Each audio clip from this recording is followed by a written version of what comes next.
Hi guys, I'm Rizza Paula Infante, your Echo Angel from La Castellana Negros Occidental.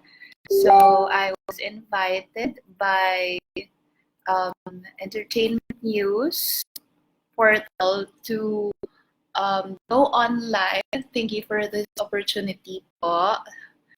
Um, you could comment anything, your questions. You can get to know me through this live. So, wag po kayong mahiya if you wanted to ask questions.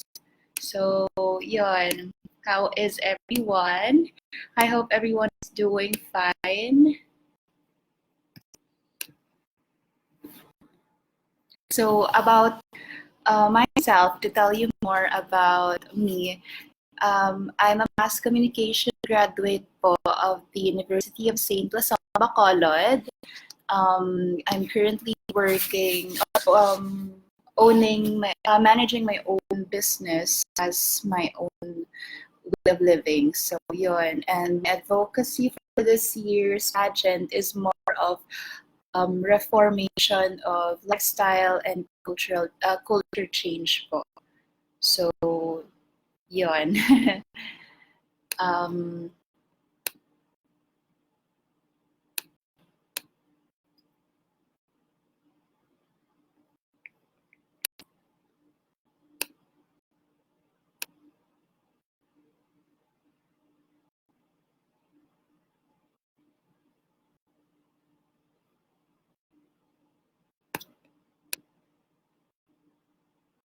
So if you have questions po, you could always ask me anything out of the blue. Let's just make this more interactive.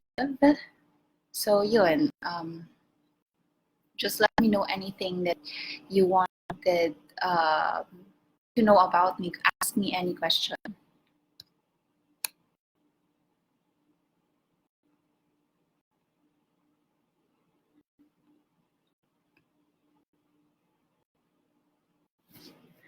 Hi, Paolo. Thank you so much.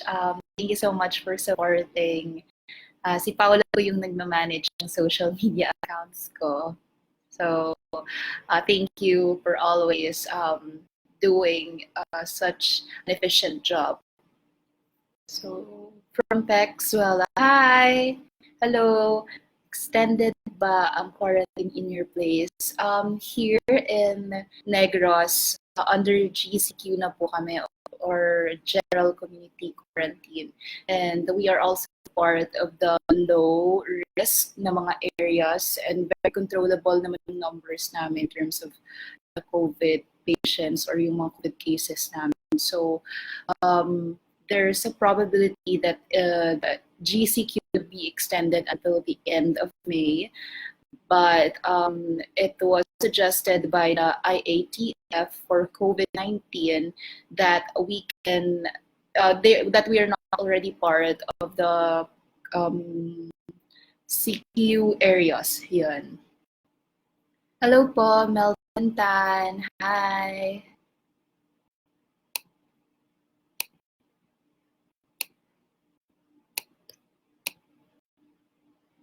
So if you have questions, you can ask me po.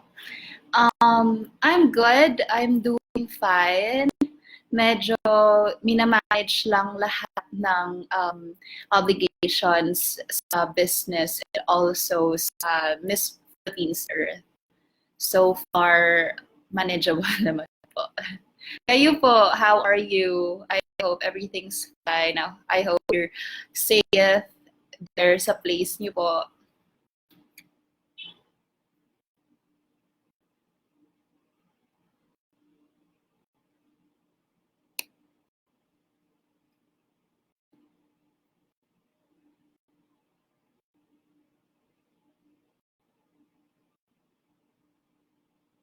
So, i-plug ko lang pala yung new dates of the new schedule for the pageant, yung virtual pageant, the NPE, which will be on June 7. I hope you guys could watch and support my co-candidates, me and my co-candidates. For like sa channel, I don't know kung saan pa nila i-air, but I hope you stay updated, and we'll keep you posted. How is your preparation for the first ever virtual pageant of MPE? To be honest, I am still confused as to how it would work. Kasi I personally see myself doing really a real interaction. So parang at first it wasn't para sa akin, I don't see it as physical, but eventually parang na-manage din lang lahat. So yung preparation siguro talaga is to overcome stress, grace under pressure talaga. So cooperation pa din with the secretariat, and also with the responsibilities namin. Dapat hindi pinapabayaan yung advocacies, ganun. And then stay focused. Yung parang essential sa akin, staying focused talaga sa pageant na to, so that it would keep you in the running.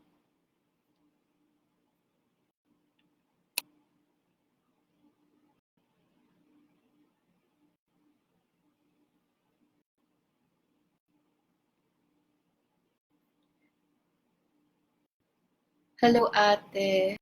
Hi! Oh my God! Okay. Despite of having ECQ, ano po yung nagiging routine niyo po at home?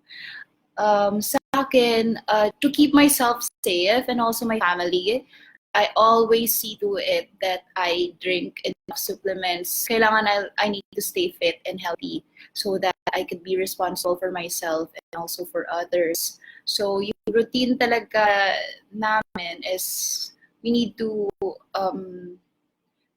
disinfect every day yung bahay. And then, syempre, since I'm managing a business, I also disinfect the store. And then, sumusunod na sa COVID protocols as much as possible. Kasi business pa din eh, business as usual. So, yung routine namin, home, work, home, parang ganun. But if ever there's time or there's obligations for this earth, I see to it that I always comply. So if ever my free time, yun, ini-insert ko yung mga obligations ko from this earth. How's your quarantine life going so far? Eto, coping, managing, and rising above the adversities that I am undergoing. So para sa akin, it's affecting more of my mental health kasi I don't really know what will happen in the next few days. When will this end? It's more of a daily confusion para sa akin, but I always keep a positive mindset so that hindi ako nilalamon ng mga thoughts ko. So positivity pa din. Positivity is a mindset, and mindset is a key to success para sa akin. So, hi Antoinette. Hello. We're still on ECQ. Or still on ECQ. Oh, I see po. I hope you're doing fine po. And I'm praying for your safety and your health as well. Is it true na June 10 ang coronation? As far as I know, it's June 7. But I don't know if they have new set of schedules. So if there's they would relay naman yung information. So if ever there's a new set of schedule for the coronation, we'll keep you posted.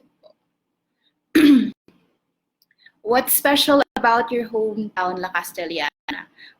Well, one thing that is special about La Castellana is that they are very particular about the environment, knowing that we have a natural park or a protected area there.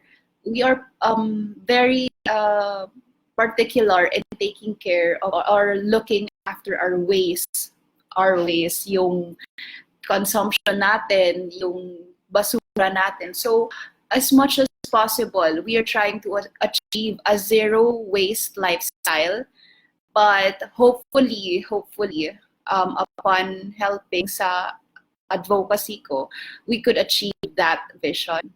So one thing that is special about La Castellana is their people and their lifestyle. Can you describe yourself as a daughter, friend, sister, girlfriend? Wala po akong boyfriend because I wanted to focus myself on my dreams and career first. So I don't want na ma-distract naman po ako. So as much as possible, ngayon I wanted to focus myself on career and my family. So describe myself as a daughter. My mom always taught me to be ambitious. So I always strive to become better every day. So para sa akin, as a daughter, I'm a challenger. I am always challenged by my mom to be better than her, to be someone better than any of us. Kasi sa kanya, why would you settle for just this when you could be beyond that? So para sa akin, I'm a challenging daughter. Ganun po, challenging daughter po ako. My mom would always tell me that she has challenges in handling me. Kasi siguro, she instilled that courage that she has, that independence or yung resiliency niya, I adapted it to. And so para sa akin, it's not only inspiring me to be a better person, it's also inspiring me to make my mother proud. Yun. As a friend, reliable. Like anyone could call on me. Kahit sabihin mo pang like you have a 12 a.m. problem, just call me. You can always rely on me. If I can help, I help as much as I can kasi I know how it feels to be in a situation wherein hindi mo alam kung sino tatakbuhan mo. So I'm a reliable friend. And as sister, I tend to spoil my sister kasi para sa akin, I tend to spoil her a lot. So yun, I always give what my sister wants and needs. So para sa akin, being thoughtful siguro, a thoughtful sister. Good luck, Day, from my hometown. Kamusta ang La Castellana? Okay man. Okay man ang La Castellana. So far, nag-negative naman ang ato na patient. So, COVID-free na ta. Hopefully, COVID-free na ta. So, okay, what can you say about the Balik Probinsya program of our government?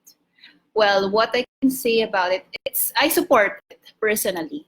Kasi we need to survive in this type of pandemic. Kailangan mag-survive ng lahat. So if we stay, one reason naman kasi why people go to the rural areas, the urbanized area is because of the opportunity that they can get from that place compared to their provinces. So as now, hindi pa naman natin masisiguro that we have opportunities in the highly urbanized area. So I think it's better that we move back to the province. At least we are helping the government in some ways. So para sa akin, I support this. It's a must. I mean, we need to adjust and we should not be selfish about everything. Kasi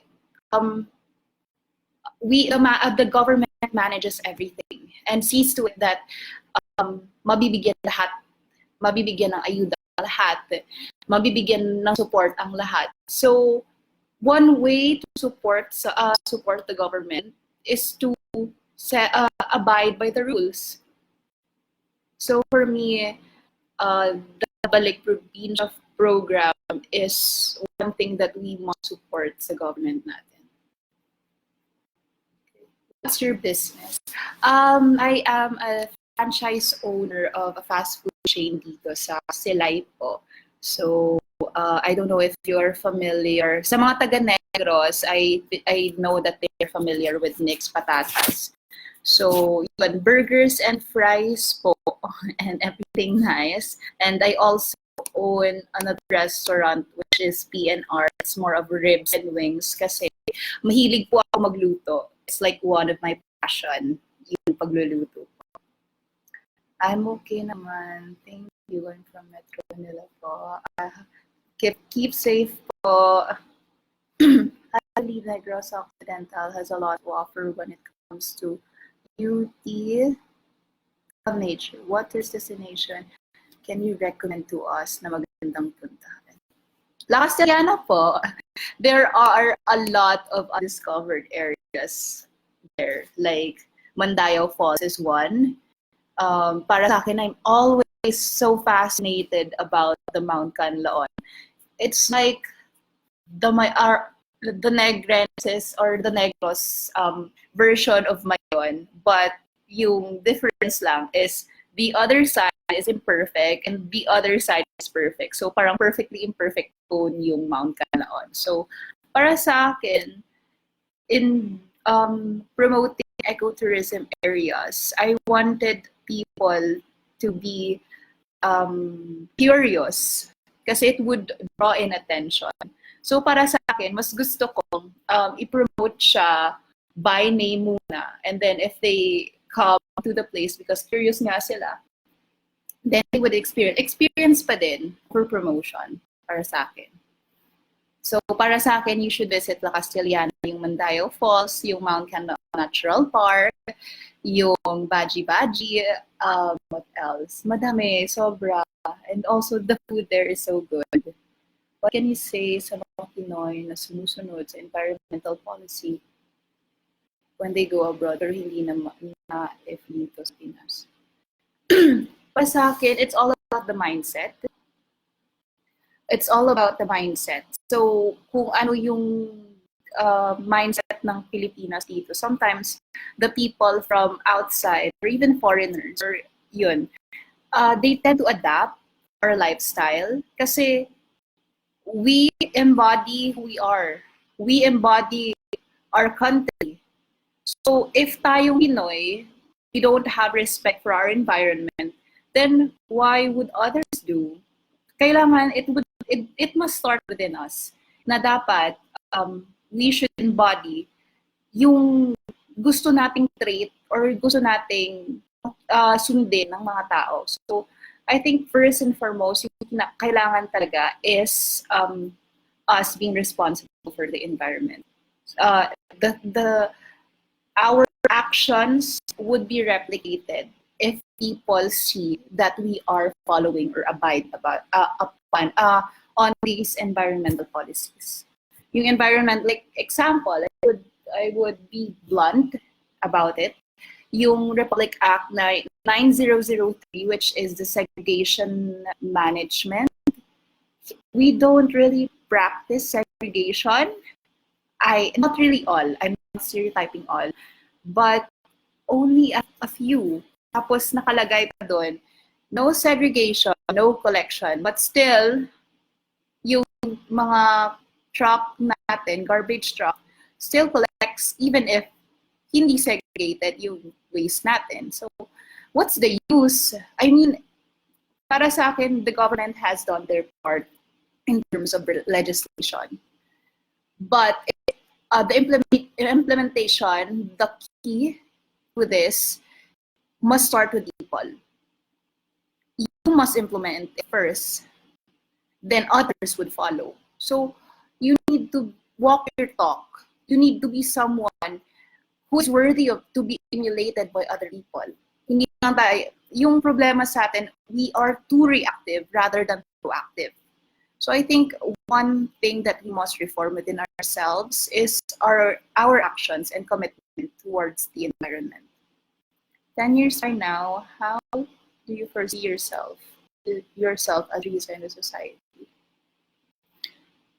10 10 years from now, I am firm with my dreams of becoming a lawyer. So, ngayon pa lang, I am trying to pursue law. So, kahit we are under this pandemic, I registered for law school for this academic year because I really wanted to be an environmental lawyer. Para sa akin, in that way, I could change. I could contribute change in the society. I wanted to reform and review our laws and really implement it. Kasi para sa akin, legislation would always play a vital role in the society.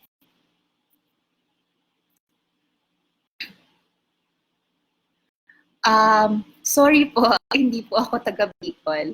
So, I don't really know any province sa Bicol. Siguro if I would be given a chance to visit Bicol, I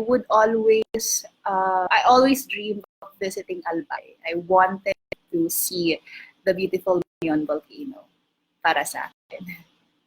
Then, hi Rizza! Hi Daniel! How do you be remembered as an MPE and soon to be MP? How do I want to be remembered? Para sa akin, I want to be remembered as just Rizza. As someone who has an authentic advocacy. As someone who really wants change and reformation for the earth. Kasi when I first joined Miss R, when I heard that I am already an official candidate, the first thing, or upon application, the first thing that I always look or seek is my purpose. Why did I join this pageant? Why? I don't want okay, MPE because I want to be a beauty queen. More of me being not just a voice, but the action that people would replicate. I want to be remembered as a moving feast na hindi lang siya temporary. I move. So, gusto ko maging mover. I want to be someone who is proactive rather than reactive. At this time, where health is very risky to everyone, to you, which is more dangerous and deadly? Being infected by COVID or being infected by HIV? For me, I consider both as a threat.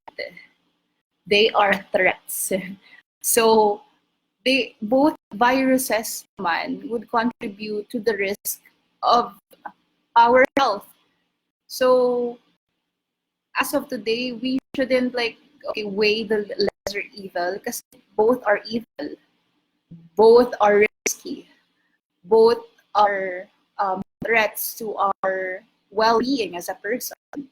So I think there's no such thing as more risky or more dangerous because both are really dangerous. What will you not do when this pandemic is all over? One thing that I wouldn't do is siguro hindi pa ako lalabas ng bahay na I do not want to do gala muna. I mean, I have to keep myself protected as always. I need to be vigilant at all times. So I would avoid gala muna. I would choose my health over my pleasures or my luxuries. So yun, that's one thing that I wouldn't do when this pandemic is over. I have to secure myself first. How tall and how old are you? I am 5'4.5" and I'm 23 years old. Been there in Mount Canlaon several times na, but La Castellana hindi pa. Soon pagpuli ko sa Negros, I will try to visit sa falls. Thank you, Rizza. Thank you so much. Sige, pwede, gusto mo ako pa-tour guide mo. Thank you, Sir Don. Some women do such things like under the knife beauty enhancement. If you will be given a chance, would you also do beauty enhancement to win the crown? Para sa akin, I believe that people has their own interpretation of beauty, and everyone is free to do anything sa self nila. Pero for me, hindi po ako. I am like, sa makeup pa lang, I'm very sensitive. So, hindi po talaga ako naglalagay ng makeup. Whereas sa beauty enhancement siguro, mas gusto kong i-enhance yung skills and abilities ko kaysa i-enhance yung face or yung figure ko. For me, that's one thing that I wanted to improve more rather than do enhancement within my features. And to win the crown, it's not all about the enhancements kasi. Para sa akin, what's more meaningful about winning the crown or having that title is you being able to uphold the responsibilities of a true queen. So as per, I don't want to be considered a queen na figurine lang. Just someone who is standing and attending attending mga ribbon cutting. I wanted to be someone who is proactive, who is engaging, and who is interactive in terms of doing advocacies talaga. So for me, I would say no for beauty, to sa beauty enhancement, just win the crown. How do you stay sane during this quarantine? Para sa akin po, I'm strengthening my faith. Faith talaga kasi I am at confusion pa din on what is happening. I am also worried about the economic situation kasi it's also affecting our business. So one thing siguro is I strengthen my faith kay Lord since Catholic ako. And also I do a lot of reading positive and in terms of developing a positive mindset, acquiring traits that would equip you for the future. So para sa akin, that's one thing that keeps me sane. Yung equipping myself with skills so that I would be able to do more in the future. How was your experience in the Earth Talk session of MP? To be honest po, medyo kinabahan and I do not know how to close my statements. So minsan I would admit that I'm going around the bush. And my friends told me that I was too use so much of deep words na hindi na nako-comprehend ng audience ko. So yun, that experience made me improve myself better in terms of interacting with other people. Kasi sa mga live, I really need to know how I would manage the people na nagko-comment or nag-ask questions. So yun. And then, okay, so wala pang other questions. But thank you so much, guys, for supporting. Thank you so much for watching. This means a lot sa akin kasi in this time of pandemic, I'm unsure with what is happening. So for me, your support means a lot to me and to other girls. Kasi sila, they're also at a stage of panic. Panic din sila kasi syempre ang iba, we are in an archipelagic setting, so hindi naman pare-pareho in their places. They have different situations on how their government would handle the COVID cases, whereas dito sa amin, we're blessed because manageable yung cases namin. So I'm still hoping and praying that this situation would end na. And I really hope that my co-candidates will stay safe and stay healthy. I always include them in my prayers.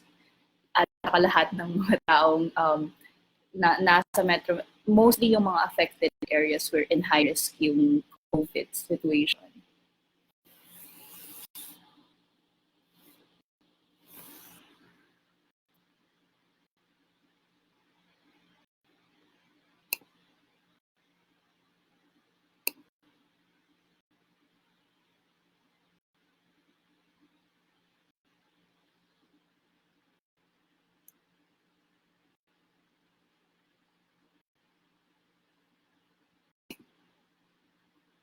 Okay. Melvin. Okay, wait. biglang dumami. Wait. What is your realization?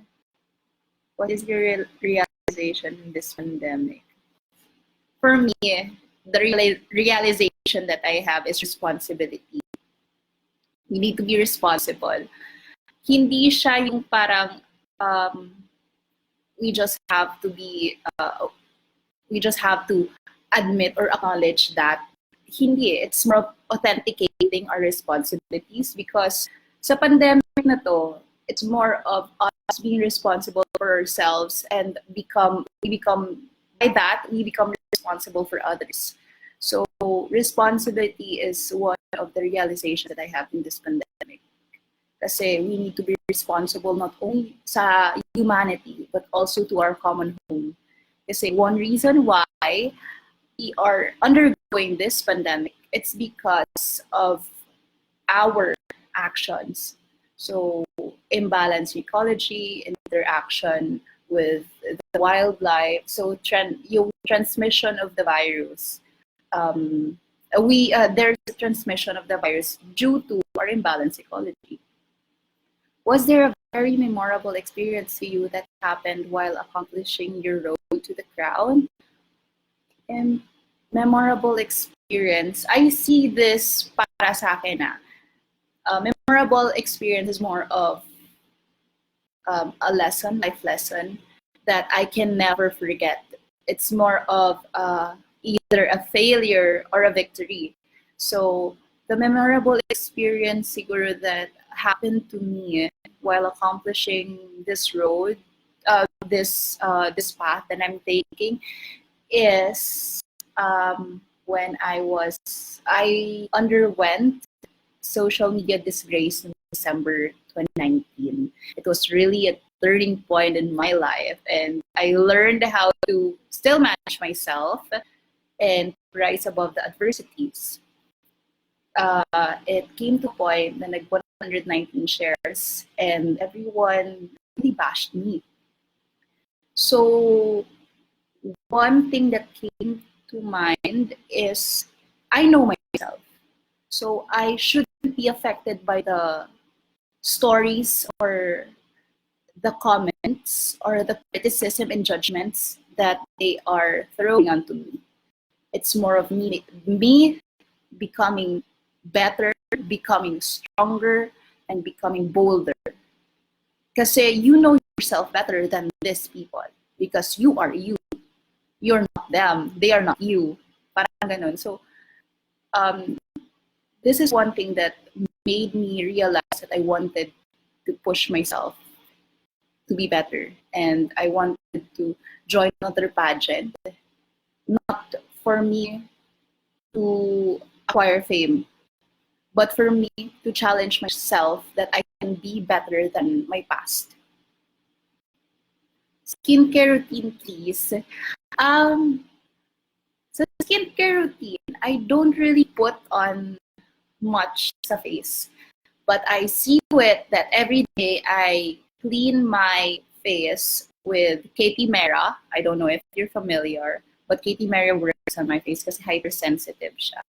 And then after the soap, ano lang, toner and moisturizer. It's always a must that you moisturize your face kasi every day we exhaust our skin, we exhaust our body. So kailangan you also feed them with the right nutrients or their needs, so that you could have this youthful glow. Wow, youthful glow. Yun lang yung maintenance ko po. And once a week, nagmamask ako. So, simple lang kasi low maintenance lang talaga ako in terms of skincare. Good luck po, Miss Rizza. Take care always. God bless po. Yes po, thank you. Thank you po, Sir Melvin. Take care din po. Do you believe in simplicity? Simplicity is beauty. Yes. Yes, I believe that simplicity will always be beauty. Kasi yung observation ko lang, one thing that why do we exhaust ourselves so that we would be given credit, or yung parang gusto natin na we always love yung parang sinasabihan ka, ay, ang ganda mo, parang gano'n. I mean, para sa akin, you don't really need the people to like you for your face or for your beauty. Para sa akin, being you itself is one reason why people should like you. Being true, being authentic. So para sa akin, simplicity would also lead to authenticity. So for me, yes, I believe that simplicity and authenticity is beauty. I admire you on how you answer questions. You're not just beautiful inside and out, but matalino din. Good job, Rizza. Rooting for you, girl. Thank you, Sir Don. I'm so happy naman. Thank you for supporting po. Do you think discipline is a big factor in these times of pandemic? I think hindi lang sa pandemic. Discipline is a must every day. Discipline is a must in our lives. Kasi kung wala tayong disiplina, the world will be chaos. I think it's a must that we, whether there is a pandemic or not, we should discipline ourselves. Latest Netflix show you've watched? Insatiable po. Sorry, I'm a fan of Debbie Ryan kasi, and I've watched the season 1. So that's why I watched yung season 2 ng Insatiable. So, para sa akin, it's more of pageantry, obviously. More of pageantry. And doon mo talaga ma-realize that pageantry is showcased in different stage by different girls on different perspectives, on how different mindsets. So, it broadened my perspective that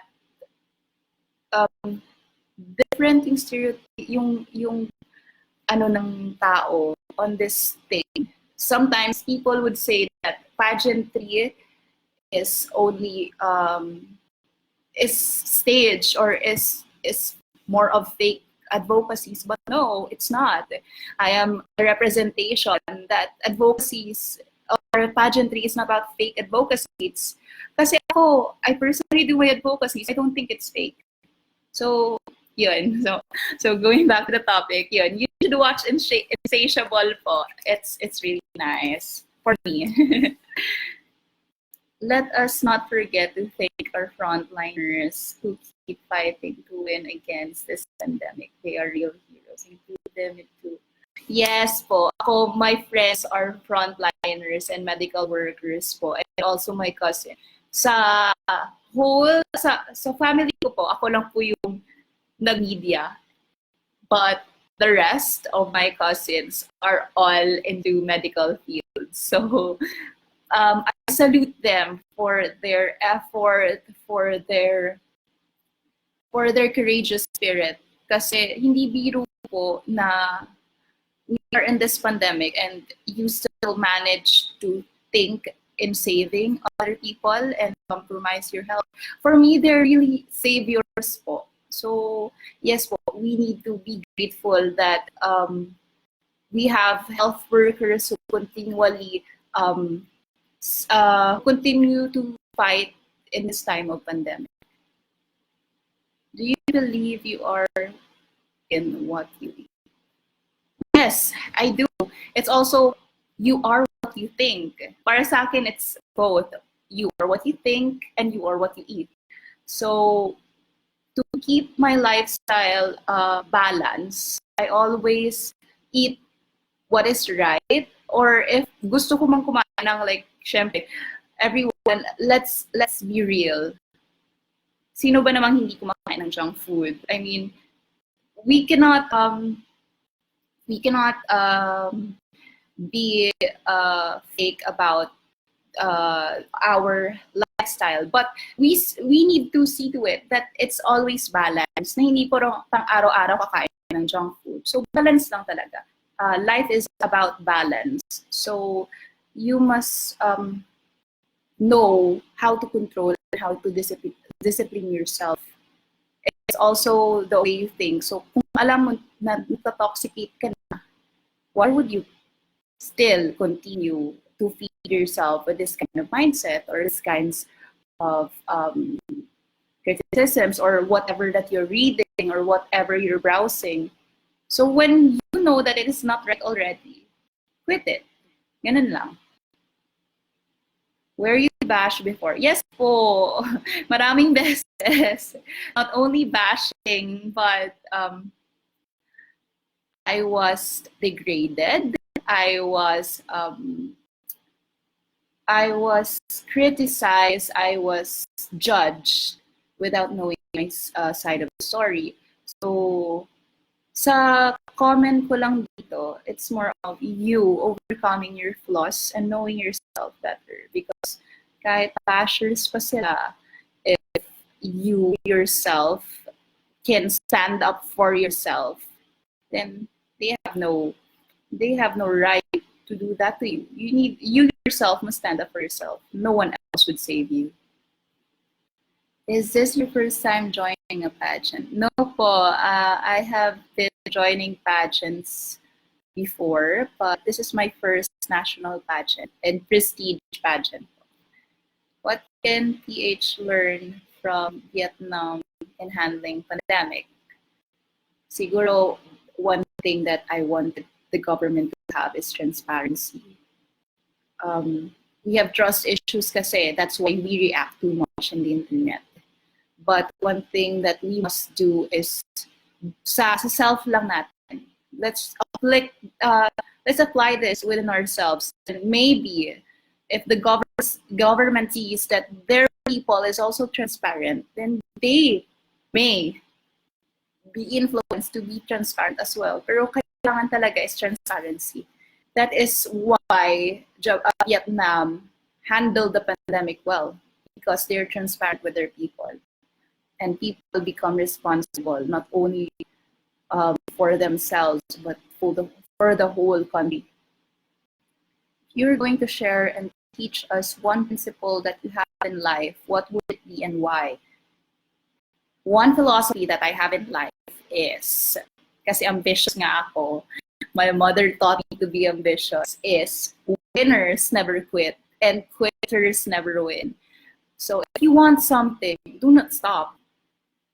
Okay, if you get tired, rest, but don't stop.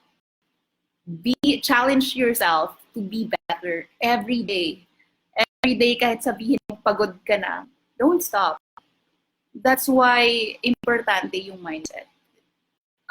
You need to instill within yourself na you have to choose your battles wisely. If it would make you better, then go.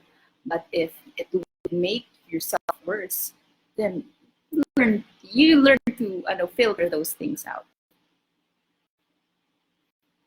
Best ecotourism spot you think in Negros, and how would you promote it? Okay, para sa akin, yung best ecotourism spot in Negros, for me, it's still the Mount Canlaon Natural Park. It's really, it's like nature telling me, showing me its beauty. Kasi yung mga puno, you could really tell that it has been there for like a long time. So yung Mount Canlaon Natural Park is a must that you must go to. Kasi doon, you will renew your relationship with Mother Earth. You will realize that the Earth is so much more than just our home. It's so much more than just being Mother Earth. It's beautiful. It's I'm speechless, and I have no exact words to describe the Mount Canaan Natural Park. So that's one thing that I wanted to promote, yung balanced ecosystem. So that if people would see this, they would be encouraged to do the same thing as well sa sa municipalities or the cities, or even just the place that they live in, their home. So for me, I would really promote the Mount Canaan Natural Park that is in La Castellana. You're my favorite Miss Earth winner. Thank you, sir. I really hope that I would win the crown. But if not, so reality speaking, if not, I'm happy. I'm already contented that I have imparted my advocacy. And I know that my advocacy itself already made me win. So, yun. Do you consider yourself competitive? And what do you think are the cons of being competitive? No, I don't consider myself competitive. Para sa akin, I do not compete. The very person that I am competing is myself, because I believe one thing, or I have this philosophy sa beauty pageant. Competing with others is for the betterment. So sa mga veterana dyan, betterment, while competing with yourself is for the betterment. So yun, I don't compete with my other candidates because my primary competitor here is myself, making myself better. I have high respect for other girls. Nakita ko yung efforts nila, nakikita ko yung advocacy nila, nakikita ko their personality. So for me, I think this is not all about the competition. It's all about sharing and helping each other. Kasi once you share the knowledge that you have, they may replicate that either in their life or in their cities or in their advocacies. It's all about sharing your knowledge with your co-candidate and have that kind of experience that would make you remember this pageant for the rest of your life. It's making things memorable.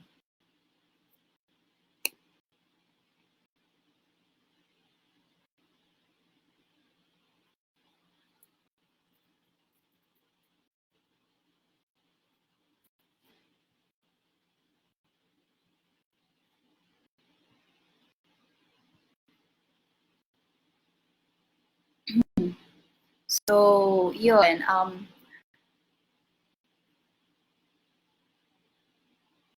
sorry guys, medyo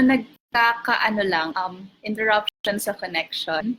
So, if ever napuputol-putol, may connection problem talaga dito sa province. So, that's one reason why nahihirapan ako sa mga lives ko.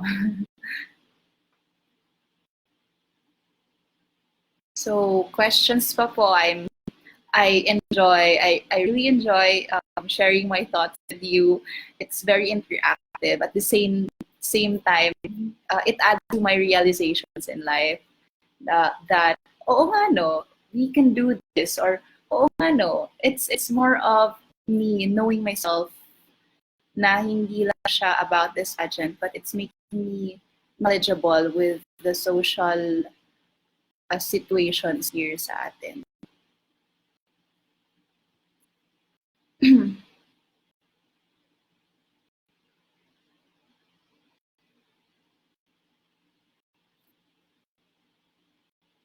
Okay, wow. What would you choose, being a friend to your co-candidates and you won't win the crown, or I think naputol yung statement text. Could you retype it so that I could answer your questions? If you will have to go time travel, what would you go to, the past or future? Para sa akin, I've always been fascinated about culture. I've always been a heritage and cultural advocate. And it has been um, my dream of meeting people from the past. I wanted to observe their lifestyle. So I would go to the past. Kasi gusto ko magkita yung parang sinasabi ng lola ko that your great-grandfather became the president of the Cantonal Republic of Negros. So, wow! So he was the first president of the first republic in Asia. And I wanted to witness the I wanted to witness history. I wanted to see before my eyes kung paano nagawa yung Mascara Festival. Kasi it makes me proud, not only as someone na taga Negros, but it makes me proud as a Filipino.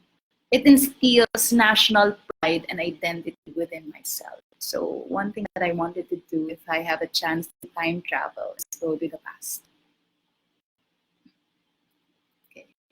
Okay, ito na. If you will, we heart you, Rizza. Thank you, Pao. Thank you so much. I appreciate lahat ng support na binibigay niyo sa akin. It's really, overwhelming.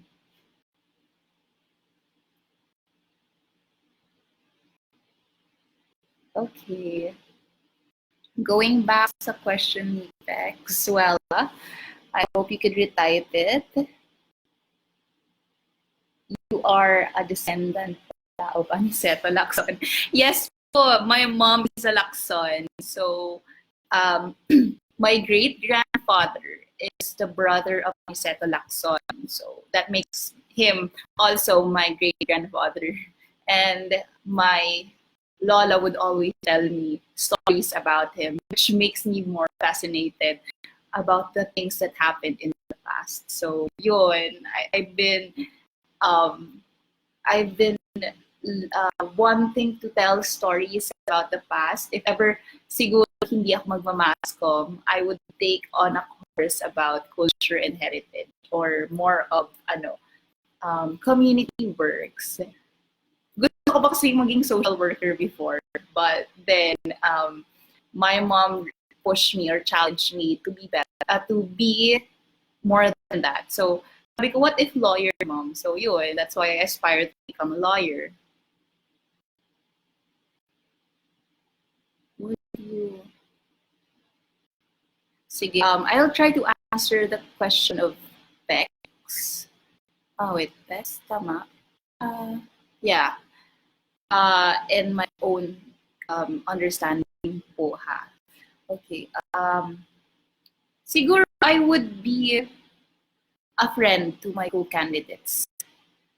Kasi it really doesn't matter if you win the crown. One important lesson that I learned from pageantries is that pageantry is also a lesson learned. So it really doesn't matter if you win the crown. It's all about your authenticity and sharing yourself, sharing your experiences, gaining memorable memories with these people. I think that's more than enough than just the crown.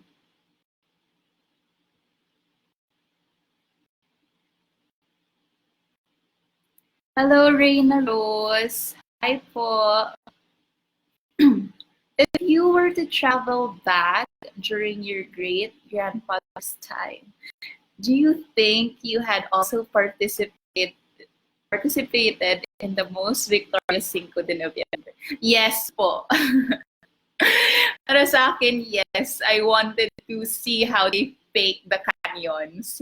I wanted to see how strategic they went. Strategy kasi siya eh. They made sure na pag-atake nila during the 5th of November, kailangan sunset para hindi mahalata that those canyons are fake. So, para sa akin, yes, I would really love to go back in time and see and witness the whole Cinco de Noviembre. I mean, look, the people in the Negros had won a bloodless revolution. So for me, it's something that history or history books should be publishing. Kasi it's like, how did the Negrenses win a bloodless revolution? It's all about strategy. So yes, I would go back in time and witness the Cinco de Noviembre. Proud of what you're doing. Go get it, girl. Thank you so much, Miss Reina Rose. I am hoping I can bring pride to my municipality, which is La Castellana Negros Occidental. Thank you for the support. I'm really honored. So I think I have 4 minutes left. If you have questions, habol na lang po. Habol na lang po. I can still accommodate a few.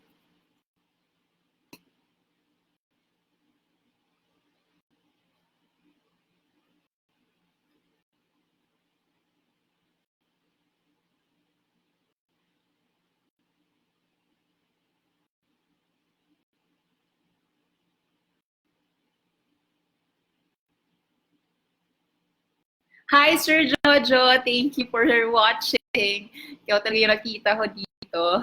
Thank you for watching and supporting po. I would also like to plug yung, this is one thing na dapat abangan ng mga fans of Sepak Takraw. We will be having a home and away trainings online through Facebook Live po. So if you wanted to know the sports more, if you wanted to be active in terms of lifestyle, to get tips on how to be physically fit, you should stay tuned sa Sepak Takraw team. So yun, I'm also a supporter of Sepak Takraw.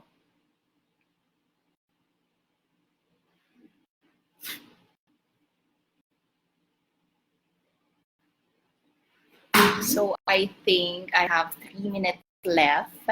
So if you have questions, you could pwede pang humabol. I have 2 minutes left lang pala.